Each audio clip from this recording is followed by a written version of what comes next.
Baiklah, modul berikutnya yaitu kita akan membahas tentang investasi. Dalam hal ini adalah investasi jangka panjang. Seperti yang kalian ketahui bahwa investasi jangka panjang itu lebih dari 1 tahun atau 12 bulan. Ya, jadi dalam hal ini kategori dari investasi jangka panjang yaitu satu, penyertaan modal. Yang kedua, ada yang namanya aset dalam pembangunan. Ya, biasanya yang dibangun itu aset dalam pembangunan itu biasanya gedung. Ya, kalau gedung itu kan biasanya masa pembangunannya lebih dari 1 tahun. Nah, jadi cara mengauditnya, kalau penyertaan modal, ya, jual beli saham. Jual beli saham itu, maka yang harus kita periksa adalah surat perikatan. Ya, surat perikatan antara kedua belah pihak berkaitan dengan pembelian dan penjualan saham yang dilakukan. Untuk mengetahui apa jumlah penyertaan, ya, jumlah penyertaan yang akan kita ketahui, berapa sih penyertaan yang yang perusahaan tanamkan kepada perusahaan lain, itu adalah jumlah penyertaan. Kemudian masa pembagian dividen, ya, biarpun masa pembagian dividen itu berkaitan dengan hasil RUPS, tetapi pada surat perikatan akan tertuang berapa jumlah dividen yang akan dibayarkan, ya. Jadi berdasarkan kesepakatan RUPS, penentuan dari jumlah dividen ini akan dibayar. Yang kedua, berkaitan dengan aset dalam pembangunan. Kalau aset dalam pembangunan, yaitu yang harus kita minta adalah RAB. Ya, RAB itu untuk mengetahui berapa jumlah aset yang akan diakuinya sebagai aset tetap. Ya, dari RAB. Yang kedua, selain RAB adalah kontrak pembangunan dari aset tersebut. Untuk mengetahui kapan penyelesaiannya, ya. Misalnya saya menyuruh kontraktor membangun sebuah gudang dengan nilai RAB pembangunan 2,5 miliar. Dengan masa penyelesaiannya mungkin 2,5 tahun atau 3 tahun. Nah, dari kontrak itu kita lihat nih berapa persentase pada masa fase 1, fase 2, fase 3, fase 4, tergantung dari kontraknya. Jadi kalau fase 1 hanya gali, fase kedua mungkin udah bangun tiang, fase ketiga udah selesai 75%, fase keempat berkaitan dengan 95%. 5% berikutnya pada saat masa restorasi, itu semuanya tertuang pada kontrak. Jadi ini adalah prosedur audit untuk pemeriksaan akun investasi jangka panjang. Saya ingin menambahkan tadi untuk penambahan dari prosedur audit bahwa salah satu prosedur audit untuk investasi penyertaan modal yaitu dilakukannya konfirmasi. Jadi konfirmasi itu untuk mengetahui berapa jumlah penyertaan modal atau saham PT Sugus terhadap PT yang lain. Ya, konfirmasi. Nah, kalau konfirmasi itu bisa kalian baca di halaman 106 dan 107 buku 2. Oke, sekarang kita beralih ke kasus.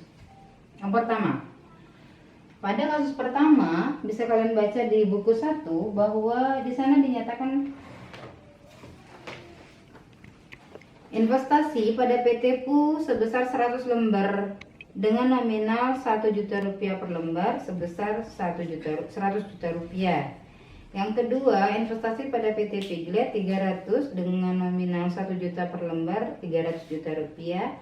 Terdapat uang muka pembelian gedung 22.500.000, sedangkan modal yang ditempatkan dari setor penuh 100.000 lembar dengan rinciannya sebagai berikut.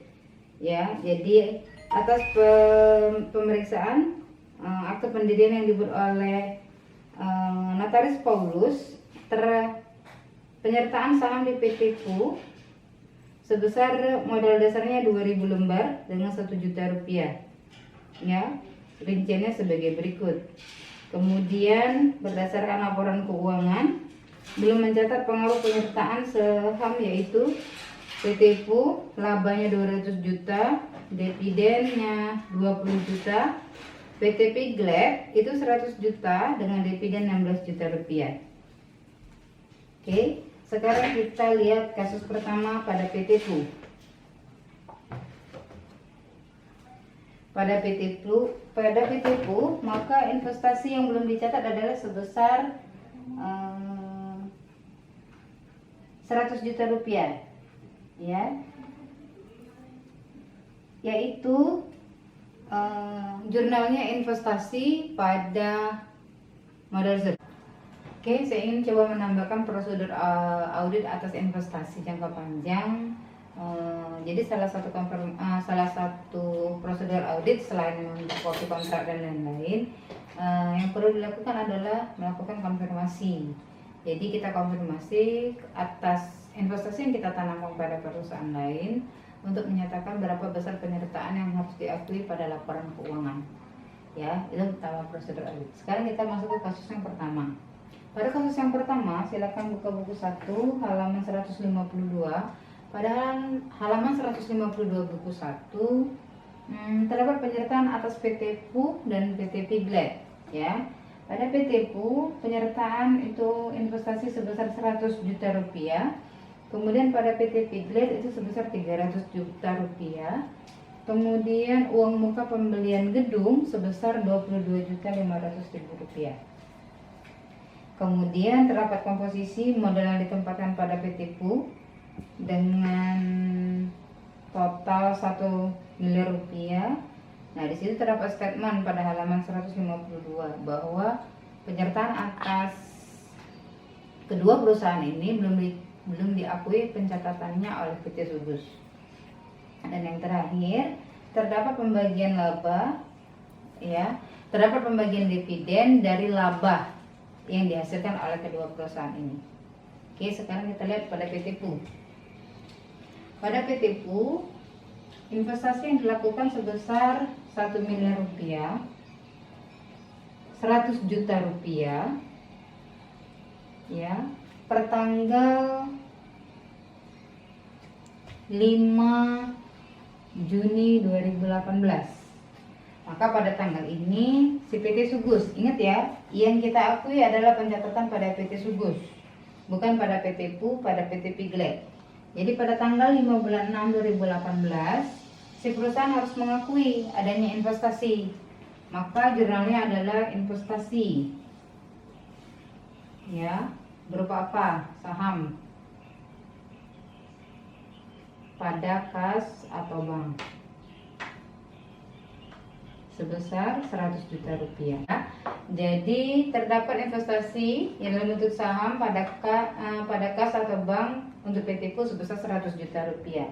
Itu yang pertama. Sehingga komposisi atas modal yang ditempatkan atau yang disetor di sana digabung, ditempatkan, ada setor, berubah komposisinya.